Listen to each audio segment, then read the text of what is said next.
fix your drinking and drug problem, and you know you can't do it alone, you need to call the National Treatment Advisors. They'll immerse you into a 30-day program to replace your old habits with new habits and totally change your life. And if you have PPO private health insurance, the entire program may be covered. Fix your problem right now before it gets any worse. Get clean. Call now and learn more. 877-247-1581. 877-247-1581. 877-247-1581. Attention all business owners and creative minds. Do you need a unique and personalized touch for your products? Look no further than Romika Laser Engraving and Custom Designs. I'm Ron Phillips, co-owner of Romika Designs. We offer custom laser engraving services for a variety of products, including promotional items and corporate or personal gifts. With state-of-the-art equipment and a team of skilled designers, we can engrave intricate designs on virtually any material. Whether it's a special message, a company logo, or a custom design, Romika Laser Engraving will help you make your mark. And the best part, our prices are affordable and our turnaround time is quick. I couldn't be happier with the work Romika Laser Engraving did for me. The engraving on my product was precise and exactly what I wanted. So don't wait any longer to add a personal touch to your products. Call Romika Laser Engraving and Custom Designs today at 817-400-4040 or visit our website at romikadesigns.com. We look forward to helping you make your mark. Hey travelers, do you want to save money on your next flight? Then pick up the phone and call. That's right, call, because the best prices are not online. They're with SmartFares. See, SmartFares has special deals with the airlines. When they have unsold seats, they use SmartFares to fill them. So you get airline tickets at ridiculously low prices. Our prices are too low to publish online. With the extra money you'll save, you can book another trip or treat yourself to dinner or shopping.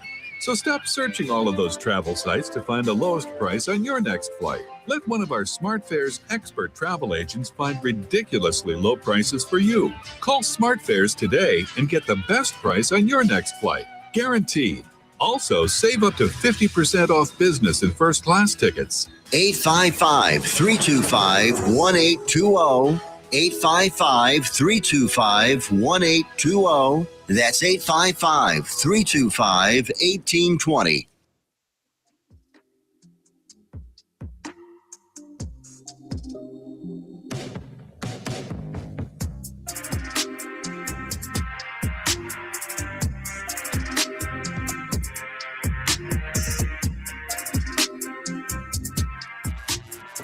What's up, North Texas? How are y'all doing today? I see some of y'all are already in the chat. I see JV is already in the chat dropping his takes about the breaking news today, which we will get to in just a moment. But first, I want to make sure and say hello to everyone. Hello to everyone watching from North Texas and beyond. This is another episode of Bitches Love Sports, and I'm your host, Jazz Monet. And we've got a great show for you today, even though I had to adjust pretty much on the fly. I had something else, completely something else planned, and I basically had to figure out with the rest of you that Trevon Diggs was released from the Cowboys, and I've been just trying to get as much information as possible since then. And if you are listening, we're going to get to that in a second, but if you are watching, then you see a gentleman next to me that you probably don't recognize. This is David Richardson of PLYMKR Global Sports Marketing and Events, right? Did I get that right? Yes, ma'am, you did. Yes, ma'am. Thank you so much. Glad to be here. Pleasure to meet you. I'm so glad you're here, and thank you for letting me know that I got it right. We're going to talk more to David later on in the segment, but we do want to make sure we get straight the rumors and the facts about what happened with Trevon Diggs and the Dallas Cowboys today. And in case you haven't figured it out, this does mean we might not have a lot of time for the Mavs talk. We might not have a lot of time for the Wings talk. We won't have time for the defensive coordinator talk that I thought we were going to get to today. So make sure you turn your notifications on so that when we do have time to get back to y'all about that, you'll know. You can join us in the chat or make sure that you see that video after the fact. But yeah, so in case you hadn't heard, but I think a lot of you have because y'all showed up early today. But in case you hadn't heard, the Dallas Cowboys have released Trevon Diggs. This is not speculation. This is not a rumor. Yes, they released him with 1 week left in the season. And it's not 100% clear why. Everybody's been talking about the speculation, the reasons why they think he was released. But if you've been reading the tea leaves, if you've been following along this season, you might have seen this coming. So one of the things that we talked about during training camp, one of the storylines out of training camp was that press conference that the Joneses did where they were mostly talking about Micah Parsons. Those were the questions at the time. But there was one reporter who asked Jerry Jones, why not get more contracts done early like he had done with, and that reporter mentioned specifically Trevon Diggs and Terrence Steele. And when that reporter mentioned those names, Jerry Jones said, well, in hindsight, and I'm paraphrasing here, but in so many words, he said, in hindsight, was that a good idea? Was it a good move to get those deals done early? And if y'all remember the episode that I did after that press conference, I came to y'all and I was like, yo, everybody's talking about the disrespect to Micah Parsons. But did y'all hear what he said about Trevon Diggs? Is that not disrespectful as hell to suggest that, somebody that you extended through 2028, mind you? So just another fact about this contract, it's not like it was supposed to be up at the end of the season, even though a lot of people did anticipate that move would be made. But Trevon Diggs' contract was supposed to go through 2028. And to turn around in a press conference that everybody has their eyes on and say, that might have been a mistake to sign this guy. I was like, whoa, that's rude as fuck. Especially considering the season hadn't started. And yes, there was a little bit of tension surrounding the disciplinary actions related to his failure to rehab in the way that the team wanted him to, in the way that he was honestly contractually obligated to. So yeah, that was kind of on him. But still, it was one of those things that if you were watching, you kind of might have raised an eyebrow or two at that statement. Fast forward, there's tension between the Joneses and Micah Parsons, yet every time Micah Parsons is in front of the camera, Trevon Diggs is there next to him. It did kind of present an image of, okay, Trevon Diggs not staying neutral on this, and he's definitely not doing what seems to be best for the team. It seems like he is taking a side here, and he's taking a side that is going against Jerry Jones. He's voicing displeasure with the way the whole contract situation is being handled. Fast forward, he was also voicing displeasure about, reportedly voicing displeasure about the defensive coordinator, Matt Eberflus. And I mean, we all did, but it's kind of different when you're a player. So we've just kind of seen this storyline about Trevon Diggs with the Dallas Cowboys and whether or not they're on the same page, whether or not he was good for the culture, whether or not he was good for the team. We've kind of seen that develop and evolve as the season has gone on. And now we're here at this point where maybe the timing is shocking for a lot of people, but there are a lot of people who kind of, based on what we've been seeing between Trevon Diggs and the organization, they predicted that this day might come. JV says, signing Blandon Ferguson was better, though. JV, that is a much longer conversation for a different day. I'm going to say, right now, what I'll say about that is, I feel like when it comes to who gets signed and when and for how much, you kind of have to judge each of those situations on a case. And JV, I see you have a lot of thoughts, but I do want to get to something that one Jordan Schultz said on Twitter. Hold on, let me pull that up. Because I think I've seen Jane Slater comment on this, and so far, no one has given a concrete reason, by the way. I've been watching my notifications to see if the Cowboys end up doing a press conference at the same time as my show, which happens often. So far, nothing. But Brian Schottenheimer usually does do a press conference on Tuesdays anyway. So we'll see if he ends up showing. But so far, no news from him, no official statement from the team, nothing of that nature. But on Twitter, now known as X, Jordan Schultz says, my understanding of the Trevon Diggs situation is this. After the Cowboys finished their Christmas game versus the Commanders, Diggs requested with head coach Brian Schottenheimer to stay in Washington for the holiday since he's from the area and his family stays there.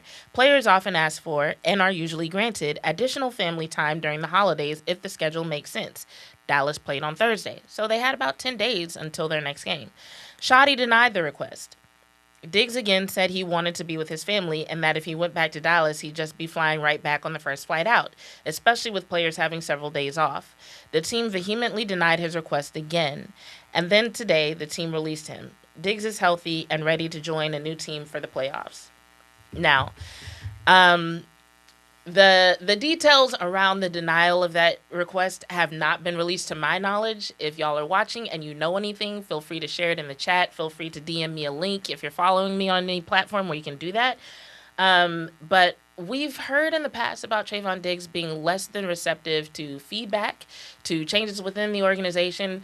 So I have a feeling that, if he was denied this request and asked repeatedly, maybe he did something, maybe he said something that the organization didn't necessarily like. Perhaps. Once again, supposedly, reportedly, allegedly. These are rumors. This is hearsay. We don't know. But if I were to find out that Trevon Diggs did or said something to offend someone or some people within the organization, it wouldn't surprise me at all. And then there's just everything else that's been going on. When it comes to the storyline between Trevon Diggs and the Dallas Cowboys, one could come up with a number of reasons that we can imagine this split happening, whether it's because of the culture, whether it's because of his gameplay, whether it's because of his reported interactions with leadership in the organization and coaches. There's a lot that has not worked out in terms of being beneficial to Trevon Diggs' image. So here we are. JV, I'm curious, do you really dislike Shotty because of this decision? Like, are you that passionate about Trevon Diggs being a part of the Dallas Cowboys that this alone has made you dislike Shotty? Because honestly, I don't even know what Shotty had to do with it. I can't really be mad at him for denying your request because I don't know what the details surrounding that are. I don't know what do you have any clue? Do you have friends in the league where you can say what usually happens when players make this kind of request, David? I mean, crazy thing is I've trained with Trevon a few times back in the day when I was coming out for my draft. And, with Trevon probably, he's been with the team since he got drafted. So, like, when you're around a team that long in the city, you kind of, it's personal to you. So, like, when the team's not doing good, obviously, since he's been at the team that long, he's going to say something. As far as he's being an all-pro and stuff like that, he has every right to kind of express his feelings and stuff like that. Obviously, with emotions behind it, it come off a certain way to certain people. Obviously, Jerry Jones doesn't like that because he wants to run the team. But like in his instance, it's just like, he wants to be part of this organization, but at the same time, if he can't really like succeed like he want to, or like, it seems like he's growing away from the team, then obviously, it's time for him to go. And go, just kind of like with Michael Parsons, you know what I mean? Like, obviously, he would want to stay, but as far as you want to be somewhere where you want to play at, and an organization appreciates you, then you kind of, when you're that player that kind of contributes to the team's success, you kind of do want and to like what happens, the leadership and stuff like that. A lot of quarterbacks. So I mean, for him, it's just one of those situations where like I think he just kind of grew away from the Cowboys, and obviously he wasn't playing good this season, which that can take a toll on you too. I'm a football player too, so I can understand where he's coming from, especially like football's not going my way. Let me just spend some time with him and just let me get away real quick, and then you go to your old team and no, you know what I mean? What do you mean? Like, you know what I'm saying? So like it's a lot of personal stuff that probably went into this decision. But undoubtedly, there was personal stuff. But I'm going to say this. I'm not convinced that he actually wanted to be with the Dallas Cowboys. Probably I know not. he said that, but there was no indication that that was true. And I guess that's another reason why I can't really be mad at Shotty or say, like, even if Shotty did have anything to do with this decision, or if it's supposedly Shotty's fault, if people want to paint it as Shotty's fault because he should have approved the opportunity for him to do this. Like I said, I don't know what went into that. Yeah. I don't know if this was something where they agreed with the entire team, hey, everybody's coming back. I have no clue what went into that decision. But I will say, when it comes to your comment about, him possibly wanting to have a say, that's understandable. But one thing I can say about the Dallas Cowboys is that it's very clear what kinds of people they allow to have a say. For sure. For sure. And so it's like, They run a you strict can program over either there. play ball and learn how to at least present yourself as one of those people enough to have the influence that you want to have, or accept that you're never going to have that relationship with the leadership, right? Gotcha. Because it's like we see how Dak Prescott presents himself to the media. For sure. And it's like if you compare that to how he presents himself, like, let's say the kinds of things that we see on Hard Knocks, you can tell that there's a certain way that he talks to his coaches, there's a certain way that he talks to the Joneses, and then there's a certain way that he talks to his teammates. He adjusts his presentation accordingly. Facts. And then there's other people who have been presented as leaders, like Tyler Smith, like Oso Digizua on the defensive side, right? You can kind of start to see the pattern of the type of guys that they trust to make decisions and have influence, right? But on the flip side, if you look at someone like CeeDee Lamb, for example, who had to grow into that. CeeDee Lamb wasn't always the leader that they proclaimed him to be this season. He literally had to make those adjustments. And I feel like he, like Trevon Diggs, they both had that option to say, okay, do I want to be the leader and do I want to adjust my character and grow as a man in order to be the kind of leader that the Dallas Cowboys will allow to have influence? Or do I want to be like, no, I'm going to be myself. I'm going to be who I am regardless and just sacrifice that type of impact on the team? Yes? You know what? That's kind of tricky because, being on a team, there's two different type of leaders. There's a guy that's going to be vocal, like Dak Prescott, going to present himself as a leader and that looks, from A to Z like a leader. But then you have guys that just lead by example and lead by play. I think those are the leaders that Trevon and CD are. No, they're not going to sit in front of media. In what way was Trevon like a leader this season? I wouldn't say this season, but essentially him just playing ball, him, on game days. Like that's what I'm saying. There's a leader by like vocal and there's a leader by example as far as the play. For example, okay. I think I see this by experience. Like, yeah, you get on a football team, you might have a leader like a Dak Prescott that everybody's gonna listen to and stuff like that. Mm-hmm. But then there's gonna be a leader where he doesn't even say nothing. You just see him perform and is like one of the best players on the team and doing great, and you be like, okay. But it's been a while since Trevon was that. There was a time you right. He was an all-pro. He was breaking records in his position, right? But over the last 3 seasons, he's missed like 30 games and hasn't rehabbed properly. And then on top of that, you causing trouble. Like, you making headlines by stuff you're saying. It's bad enough what the Joneses are doing. It's bad enough what Mike is doing. He's and going then through you throw yourself in the ring, making headlines, making comments, putting out YouTube videos to tell your side of the story. You know what I'm saying? Yeah. I mean, I'm just trying to give him a little bit of benefit of the doubt. I know, and I play DB. I've been there. And, I you know what I'm saying? Understand. So I just know kind of what the time he's going through right now, especially when you're not playing good. It kind of messes up your whole agenda. So, yeah, I mean, like I said, like maybe it is time for Trevon to get a new scenery, go to a different place. And then, Dallas always had, they have some good DBs, like Blam, some other DBs.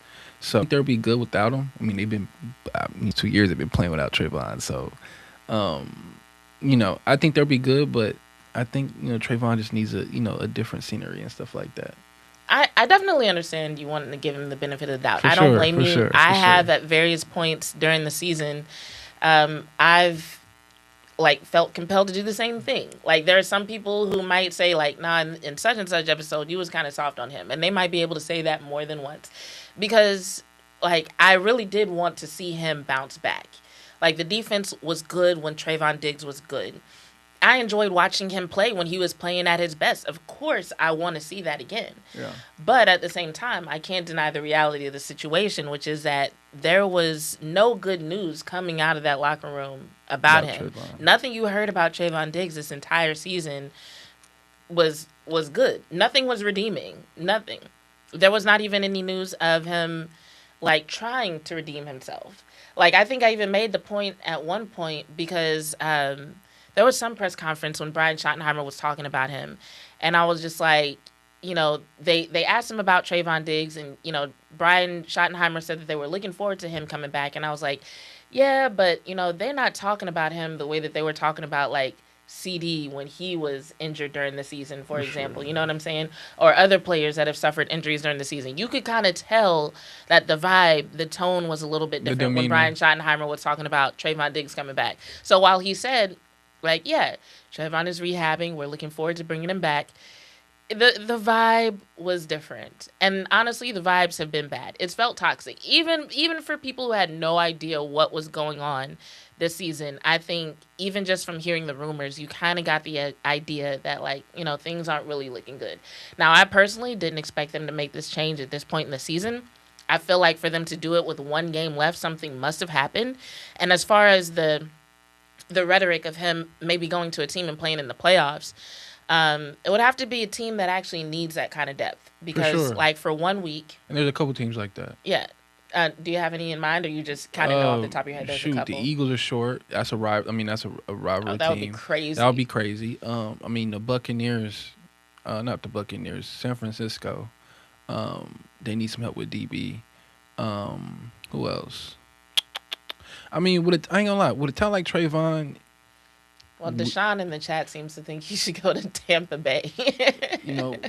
I think with a talent like Trevon, when you bring something like that at the talent level, I think any team can benefit from that. But obviously, off the field stuff like that needs to be taken care of. But as far as, like, you need to make a playoff run, I feel like Trevon will be a good addition to your defensive back room for sure. I agree. The off the field stuff does need to be taken care of, and it looks like most of the people in the chat are actually upset about this. From just the comments I'm reading through, it looks like y'all are not a fan of the decision. So if you are watching or listening and haven't commented yet, just simply comment, do you think this was the right thing to do based on what you've heard about the Trevon Diggs situation, or do you think this is a situation where the Cowboys messed up? Honestly, I personally do not have a problem with the decision. I see Chicago... And that's a good thing because his old DB coach, is the DB coach at Chicago. Yes. So maybe that could be a good situation too. Honestly, and you can maybe speak to this, and this might be a good place to transition into who you are and what you do. But as a football player yourself, like, how much of a difference does a change of scenery actually make? Because we talk about that all the time. Oh. And I'm thinking, like, everything from his play on the field to how he feels, which could impact his attitude off the field, all of that could change in a different location. Yeah, people got to understand, like, that's one of the biggest things. As far as, like, a change of scenery, that's just like, just regular people, like, have a job and, you're not liking a job, let me try something new, and then you kind of succeed at that new job because it's new scenery. You can start all over and stuff like that. That's just like with football. There's a couple times where, I didn't like the team I was on, and I went to a new team and kind of elevated my game. I went to 3 different colleges. So, first college I went to was Tulsa University, small division, went to Oklahoma. Didn't like it. Freshman year transfer, went to junior college, and then excelled from there kind of. So, change the scenery, and change the coaching staff. All that kind of plays in a part. Like, it's not just play. Like, even like the city. You might be in and that's kind of like the main reason I didn't like Tulsa a little bit, because I'm from Dallas, I'm a city kid, and then I go to Tulsa where there's nothing there, and it's not much, no. As far as being a football player, you do have a good amount of time outside of football, and I didn't see myself living in Tulsa for 4 years, you know what I mean? So that's when I transferred to junior college in California. Loved it. But then it's like, like a change of scenery and the change of just like being a brand new person, starting from scratch. So it's about more than just the coaches and the culture. Yeah, it could literally be the about the city. That you're in. It could be the environment, the city. You know what I mean? The people around the city. That changes a whole lot. Like it's a life decision. You know what I'm saying? Just like if somebody said, "Look, we're going to transfer your job transfer over to, let's say, Utah. Do you really want to go to Utah? I don't know. Maybe you like it, maybe you don't. But you know what I'm saying? It's you not just football. Like, hey, am I gonna play good football? But do I see myself living here for the next 4 or 5 years? Do I want to sign a contract extension here in Green Bay where there's nothing there? For a long period of time and see me raising a family. You know what I'm saying? All that, being a football player plays a part. So I think people outside need to consider that as far as, when they make these opinions, stuff like that, where, it's just something like that where, a lot of stuff as far as being a human being in life, it matters. I get it. I dig it. And I like the fact that you made the comparison to people with their jobs, because I feel like even if you've never played a team sport, never been an athlete, that is something that you can relate to, where you can go to a different place and do the same job by title, but it just feels different. But on that note, everybody in the chat, keep dropping your takes. If you have questions about the Trevon Diggs news, about him being released from the Dallas Cowboys, feel free to drop your takes. If you hear anything new on Twitter, feel free to give me a heads up and I'll check it out. So far, the Cowboys have not begun any sort of press conference or dropped a video from Brian Schottenheimer or anything. So we have yet to hear official word from the Cowboys head coach on that. But before we go to the break, I do want to at least make sure y'all know a little bit more about who David is. So, basically, y'all have heard me talk a little bit about global sports and just how football is going global. And I think it might have been the last episode, actually, where I said, pretty much every sport has a global element. But football's footprint is actually bigger than a lot of people realize. And David is someone who has played football internationally and is also doing work when it comes to marketing and events for football players who want to grow their global brand. So I'll let you continue introducing yourself. Let's start with start where you want to start, with the player side or the business side. I mean, just give you an elevator story who I am, from Dallas, Texas, to be exact, Rockwall. Grew up, was a football player there. Signed to Tulsa, did the whole college thing, and then unfortunately, my draft class was during COVID. So with me jumping up and down from schools in college and me not having a stable career, like a football career in college, it was kind of hard for me to make it to the NFL. So, which is another story about me getting overseas. Just the opportunity came to me, and I kind of jumped into it. And so I've been playing overseas football this is going on the 7th year. Oh, nice. And so I tell everybody, I've been around the world twice playing ball. Where have you played? First to start off in Budapest, Hungary. Wow. Yeah. Wow. And then from there, I spent a couple years in Mexico, in Germany. And then these past couple years, I actually was going back and forth, because one thing about football, internationally, some countries start different seasons. Mm-hmm. So for me, I will be playing professional football in Mexico in January, in the spring, and then right after the season in the fall, I'll have a contract already signed to play in Paris, France. So I'll go right after. Usually what would happen is after that last game, I'll fly back to Dallas, see mom, see family, say hey, and then I'll be flying over to Paris, France to play there for the summer.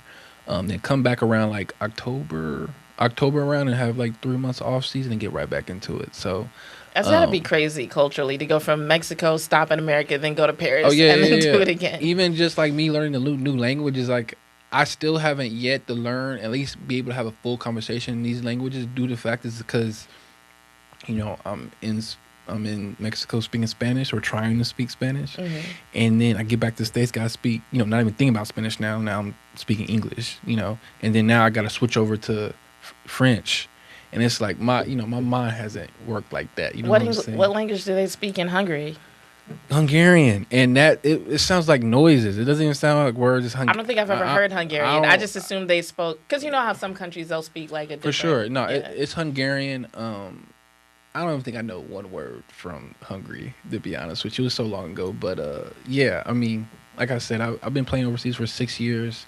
Currently, just started a platform, a marketing company, a global marketing company to help football become, at least be seen internationally. Mm-hmm. As far as the business side, helping coaches, business as far as marketing, market certain players internationally or build the football market internationally. But also help develop the football game, because that's a big part of it, is the development. A lot of countries don't have the resource we have in America, because football is our game. You know what I mean? So I think for me, and that was one of our jobs as being an international football player, not only to go up there and just obviously win games and, play for the organization, but we're also titled as football ambassadors. So our jobs also was over there to teach the guys we were playing with football, because obviously we have better coaches than other countries do. And then also what would usually happen is we would kind of do side jobs and hold camps and do development. Put a pin in that, because we're about to go to break, and I don't want the music to cut you off. So put a pin in that. We'll come back, and when we come back, you'll hear more about why his business is necessary. We'll be right back. Don't go away.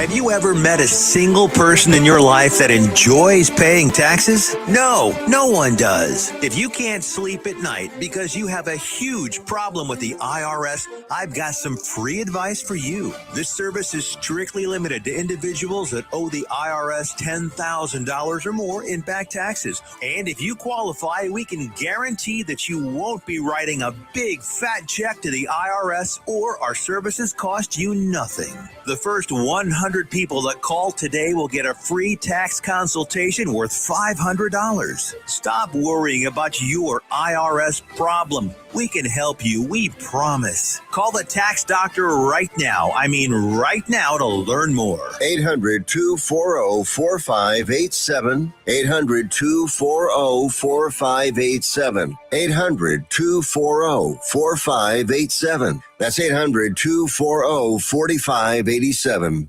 Why have thousands of aspiring authors teamed up with Christian Faith Publishing to publish their book? Because Christian Faith Publishing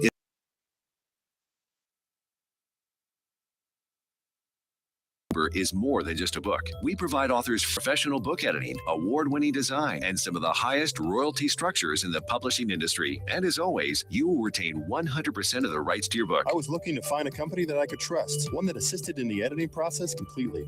The most important qualities that I was looking for was a publisher who was honest and upfront, no hidden costs or fees, and owning the rights to my own work. Christian Faith Publishing will publish, market, and sell your books in all major bookstores, online booksellers, as well as specialty Christian bookstores. Call for your free author submission kit. 800-978-4812. 800-978-4812. 800-978-4812. That's 800-978-4812.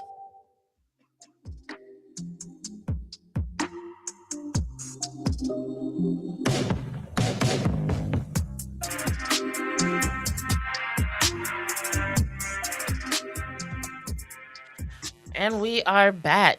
Welcome back, everybody, to Bitches Love Sports on NTX Radio.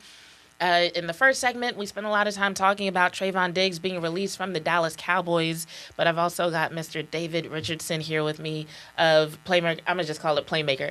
Of PLYMKR. And he is involved with global sports marketing and events. And we're going to get back to his story in just a moment. But real quick, I'm going to pull up this comment by Royal just because I'm curious. Royal 007, good to see you in the chat, says, I don't know why Jerry is so jealous. I don't know why Jerry fired Jimmy. Ever since back in 1994, that should have never happened. I think we could have had multiple Super Bowls. With you on that, I am. But I'm worried. I'm not worried. I'm wondering, are you tying that to the Trevon Diggs situation? Are you saying there's something about Jerry Jones's ego that led to the release of Trevon Diggs? Because if that's what you're saying, I would love to see you flesh that out in the chat. I'm curious about the connection that you're making there. I agree with this point. I'm just wondering if you're connecting it to the overall conversation. So I'll be looking for that comment, Royal. But let's get back to Mr. Richardson, David. I never even asked you what I should call you. I'm sorry. But we'll get back to your story. So in the first segment, we were talking about how you've played overseas. You played in Hungary. You played in Mexico. You played in Paris. A real just around-the-world guy. For sure. And at some point, you started your business to help football players build their global brands. Yes. So talk about when you realized that was necessary and what exactly you do. Once I realized that was necessary is because when I was playing in these countries, they looked at me like I was like the Trevon Diggs or, the Dak Prescott. And so like my kind of platform that I had was kind of, like an NFL player has in the States. Obviously this was the time where, the NFL and, football was, tapping into the global stuff. But it was more about football, not the individual player, I guess you could say. So I was like, as far as, just simple stuff like, me getting experience when I go to a mall and, I can't even get out the mall because there's so many kids and so many people that know me from the billboard or stuff like that. I was like, I'm getting this notoriety in this platform and I don't even play in the NFL. You know what I'm saying? Right. So it was like kind of a light bulb was like, what if I actually bring like, some of my friends? 'Cause I'm from Dallas. So like, me being around NFL players, that's any given day. So it was like, what if I actually kind of give them experiences where they can kind of build their global platform in these countries, and also see like the platform they have in the States is growing, internationally.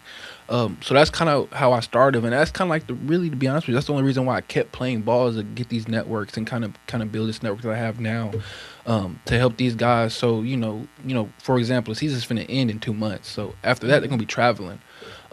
So as far as going to these other countries and kind of doing like what I did, like be a football ambassador, but obviously since these guys have the star power or have that NFL logo behind them, it means more for them due to the fact that right now the NFL is trying to push it globally. But for the NFL, like I said, they're doing it for NFL, not for a Trevon Diggs or a Dak Prescott or a Jackson Smith-Njigba, like the guys like that. So that's kind of when I was like, I was able to do this for myself internationally. Why not actually get the NFL players to come over here and kind of make an impact internationally, like I've done? But obviously, like I can only do so much just because I'm not the NFL player. But obviously, I'm making an impact by bringing these guys over here. One, because these guys get just a travel experience. I think that's been the best thing that I've ever had, that I've done, was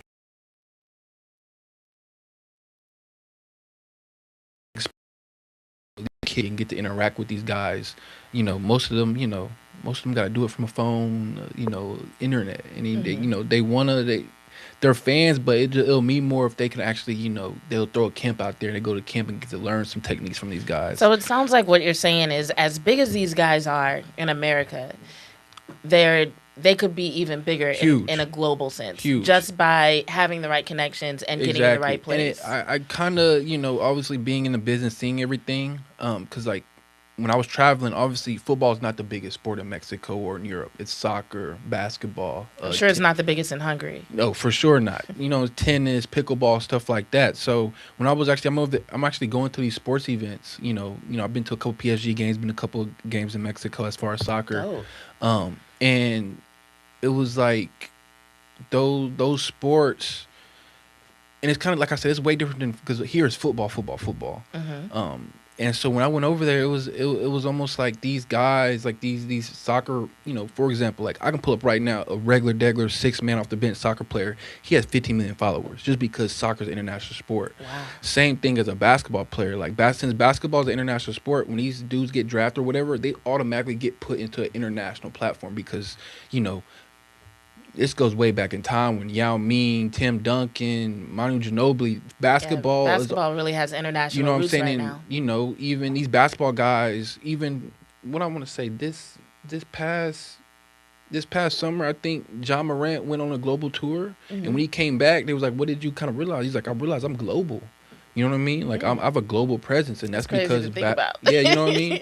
And the crazy thing is, it's funny because like obviously trying to make an NFL, but how I kind of like brag to my NFL friends is like I'm global. Like, I'm sorry.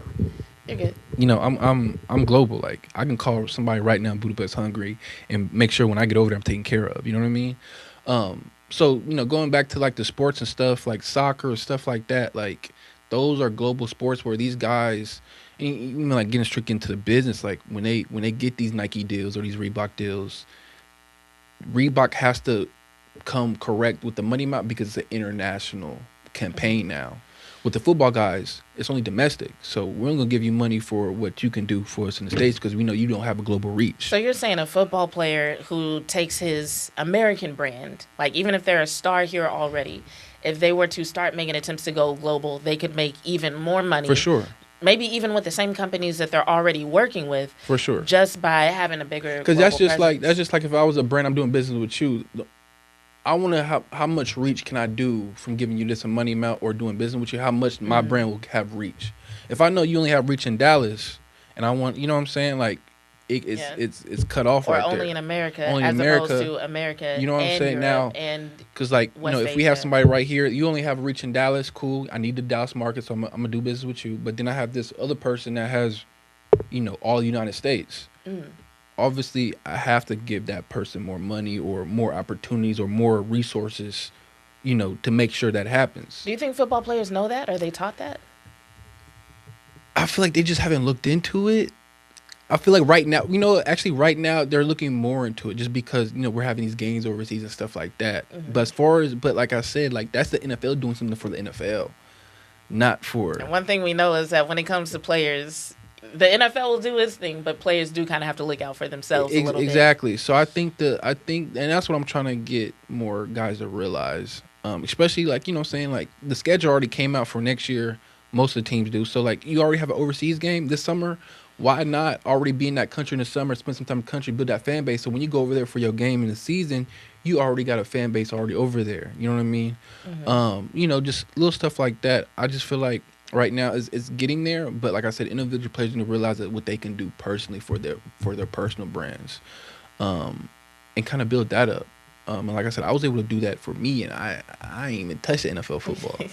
And real quick, I just want to say, I know we're frozen on the screen, so shout out to the people who are still listening. Sorry that we're frozen on the screen. I'll make sure and get some good footage for y'all later of these clips. But continuing the conversation that we're having about what you were able to do for yourself compared to, what the average football player is able to do on a global perspective. I'm curious how much of this is cultural, because when it comes to the sports world, I'm going to flesh out what I'm thinking about.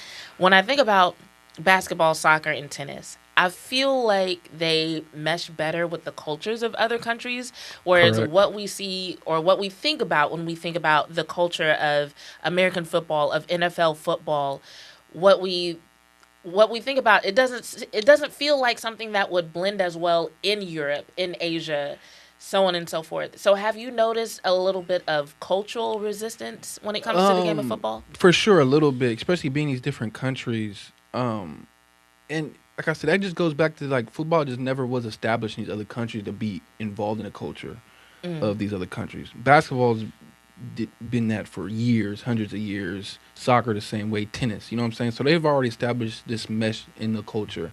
Football has not got there yet. And that can be another story as far as, certain tactics where football needs to bring in the culture of these different countries to actually be international. But, for example, like just me being in, seeing how football's changed and how the demeanor of football in different cultures is, it varies from different countries. You know what I'm saying? For example, like, growing up in this system, we're very competitive. Like, for example, like practice. Like, practice can be very competitive as far as me talking, smack from, You can cuss, it's fine. Yeah, talking shit to, one of my teammates, they talking back, you know what I mean? And even like, sometimes the coaches get into it, which is very normal. At the end of the day, it's all just competitive. We just making each other work. But like, I remember one time, I'm in Mexico, and actually, you know what? Crazy thing is, I'm in Tijuana. I was playing with Trevon Boykin. He's a TCU legend. And I was playing with Terrence Williams, a Cowboys legend. We were all in Tijuana playing, actually 2 years ago, playing in Tijuana for Tijuana Galgos. And, like, we're in practice. Obviously, we know we grew up in Dallas. We know each other.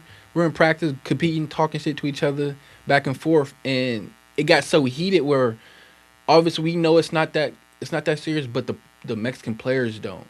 And so they thought that we were actually trying to get in a fight and stuff like that. So it was like, no, like, chill. I'm like, nah, like, you don't understand. Like, this is just us just talking shit, I guess. You know what I'm saying? So just certain stuff like that, little things like that, as far as culture, like, they're just not used to, because, like, for as, like, tennis is a gentleman's sport. 100%. You know what I mean? Like, you can't, you can get mad at yourself in tennis, and people will be like, oh my goodness, why is he behaving this way? Exactly. And, as far as the violence, the most violent sport that's kind of comparison to football is rugby. Rugby's pretty big internationally.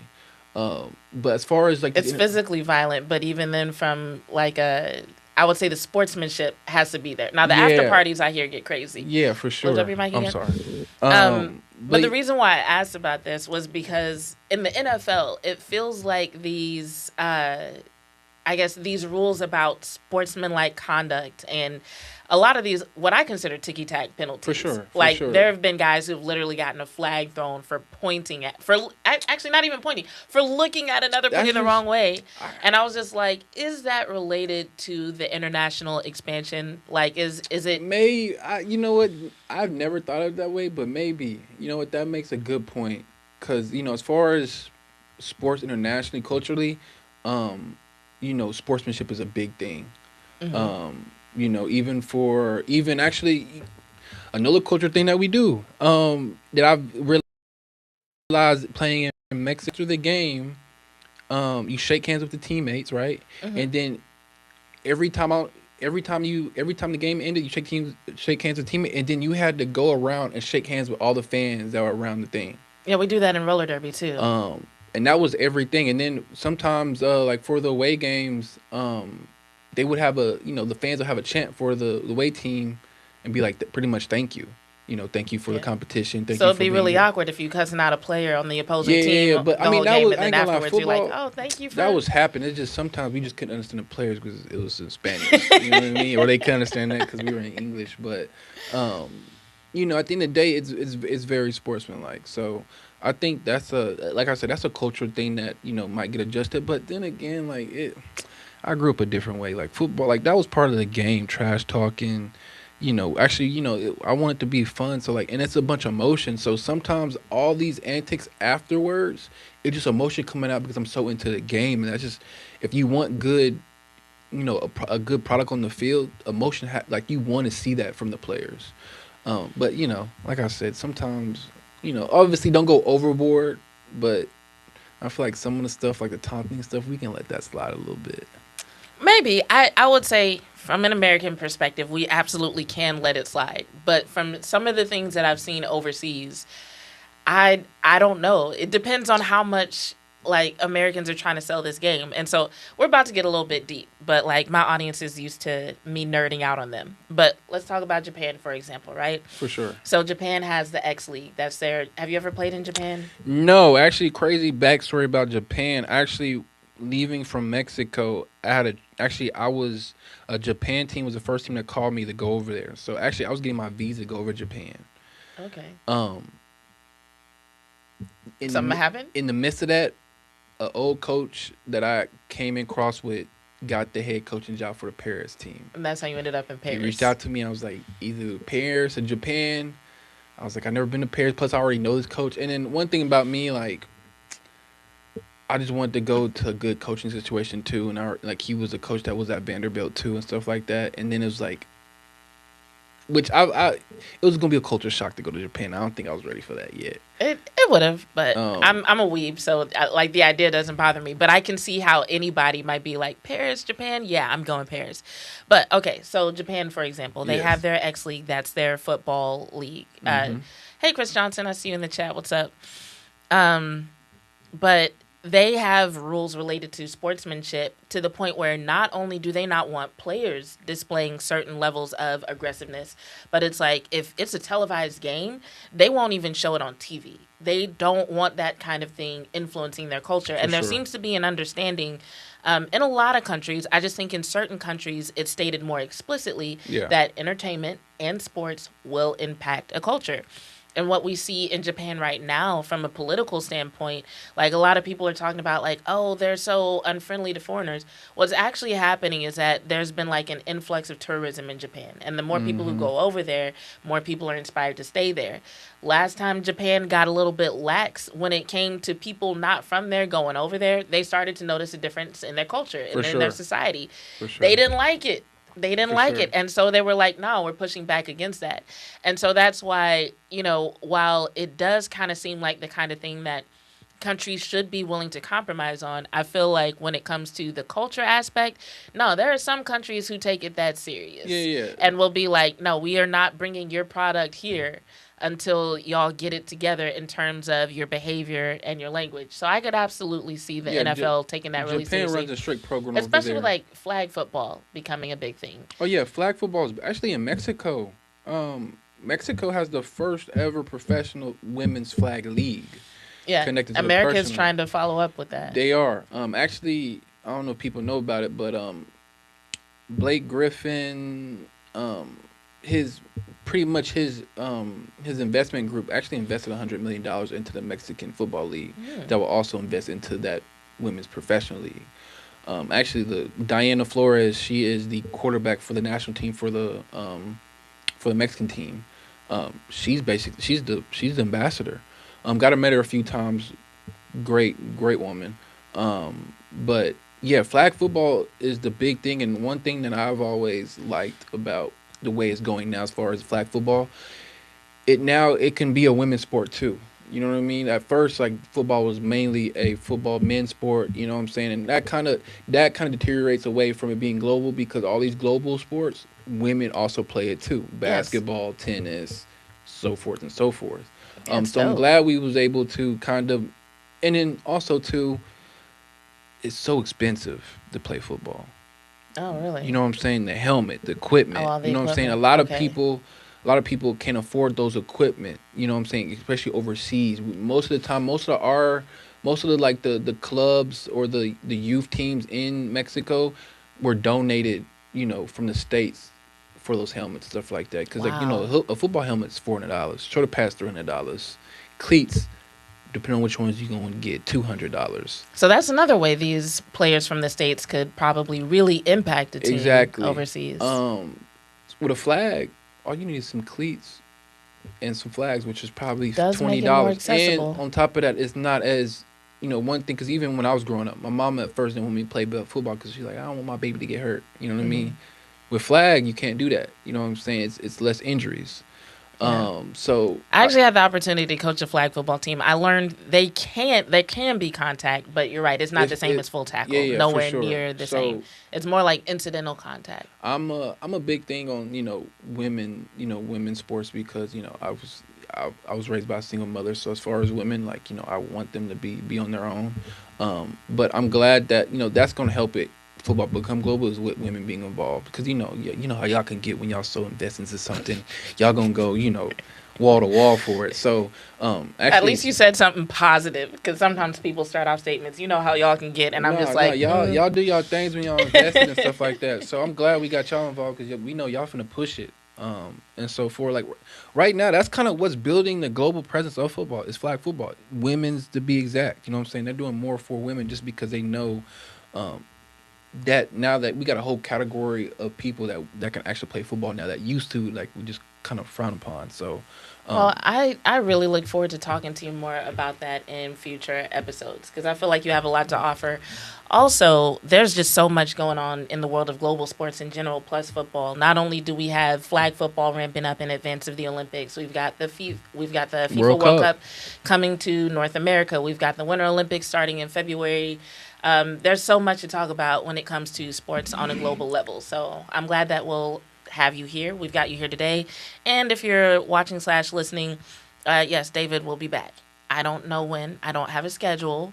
just let me know what time, when, where I'll be here. But David will be back, and we'll talk more about global sports and football on a global scale. But before we get out of here, it's the end of the year, so I want to make sure I hit y'all with one more as as it is in sports, so it is in life, before 2025 wraps up, because I feel like this Trevon Diggs situation makes for a really good foundation for as it is in sports, so it is in life. So the way the Trevon Diggs situation relates to life is the fact that I'm sure a lot of us have experienced a time where we go into a situation feeling like it may be one of the best things that could ever happen to us. And maybe it really is a life-changing situation, but then at some point, something changes. You can call it something going wrong, something going bad, the situation getting toxic, you growing apart, whatever you want to call it. This beautiful situation that you were in, where everything seemed to be going great, where you were going to do it maybe for the rest of your life or at least until 2028. And then something happens and things don't go that way. And when that happens, there are so many ways you can take that situation and so many ways that you could think about moving forward. Now, I won't speak for Trevon Diggs. I don't know what his situation is. I don't know how he feels about being released. But I do know that when it comes to human beings and when we're fired or when we experience a breakup or when we experience a loss of a friendship, sometimes we can feel grateful. I have a friend who was let go from a certain job. And while he didn't want to be jobless, he was miserable at that job. And so, yes, it sucked to be fired. It sucked to be uncertain about his likelihood of survival and ability to pay his bills. But at the end of the day, he was relieved because it finally pushed him to do what he should have done way sooner, which was find a better situation. sometimes we start looking at ourselves. Sometimes we start blaming ourselves. Now, sometimes it's warranted, sometimes it's not. And it could mean we're blaming ourselves in the sense that we're taking an honest look at the situation and we're saying, okay, what could I have done better? What should I have done better? Or sometimes we're actually putting pressure on ourselves that doesn't actually deserve to be there. But the point is, when something like this happens, your only option is to move forward. Time goes on. Situations will move on. Whoever it was that fired you or broke up with you, they're going to move on. And so the best thing that you can do for yourself is take what you've learned from these situations and move forward and try to become an even better version of yourself, whether it was your fault or not. One of the things that I commented on recently about Trevon Diggs, I talked about the fact that I ran into him recently after a game. And it was literally the most positive interaction that I've ever had with Trevon Diggs. It was short, but it was positive, and it left an impression because this was a guy who I'd seen before, and it felt like this man wanted to stab me. I don't know. He just has this glare on his face sometimes where I was just like, why do you hate me, right? But this was the first time that I saw him, and he actually smiled and was like, hey, how are you doing? And I said, hey, how are you doing? Like I said, short interaction. I saw him, I saw George Pickens, but it did leave an impression, right? And so I just want you to think about that. If you've had a 2025 where you lost something, you left a job, you ended a relationship, just remember, even the smallest actions, the smallest interactions can be your next step forward to a better reputation or a better situation. So I want you to think about 3 things if you've gone through something like that this year. 1, I want you to think about, what did I learn? You don't have to romanticize the situation and think about what you enjoyed, think about the good times. Maybe it's good that the situation ended. But what you can think about is, what did you learn and how you can take those lessons moving forward. The second thing I want you to think about is, what does this mean for my life and the next phase of my life? Do you actually want to stay on the path that you were already on? Or is there something else that you'd rather do with this newfound freedom, with this opportunity to move into something else? And the third thing that I want you to think about is, how can I take the lessons that I've learned and actually become even better, whether that's in a new role or your same role? So take question number 2, add it to question number 1, and you get question number 3, which is, how do I become even better at whatever it is that I decide to do? Because when it comes to this life, I know we always talk about how life is short, but like, hey, you only get one. So even if something unfortunate, terrible, disappointing happened, you can still take the next month, the next week, the next year, and turn it around into something beautiful if you so choose. It's really up to you at the end of the day. So, like I always say, as it is in sports, so it is in life. And that's the wrap up for the year. We're going to be back next week, obviously. I might have a different guest with me next week. I'm still working on it. And I do still want to talk to you guys about the defensive coordinators. People are talking about Brian Flores. People are talking about Jim Schwartz. People are talking about Aaron Whitecotton.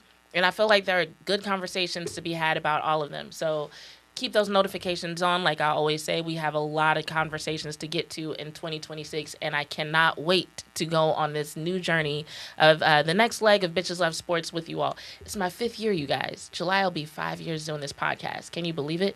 But before we get out of here, thank you. I don't have a soundboard, so it's good to have somebody in here clapping with me today. But I want to say thank you to David. Appreciate you. Thanks for coming through. Look forward to having you again. Thank you so much. Everybody watching, I hope you had a happy holiday and that you have a happy new year. And I look forward to seeing you on the next show. So this has been another episode of Bitches Love Sports on NTX Radio. I'm your host, Jazz Monet, and we're out.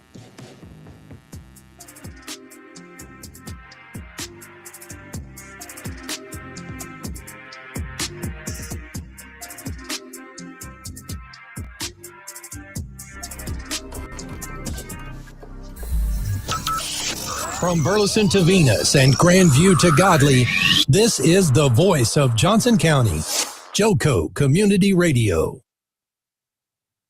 Here's important new information from the Diabetes Solution Center for you, a family member, or a loved one suffering with diabetes. If you have lost your provider, or if you need a provider for diabetic supplies, you may qualify to receive your diabetic testing supplies now with little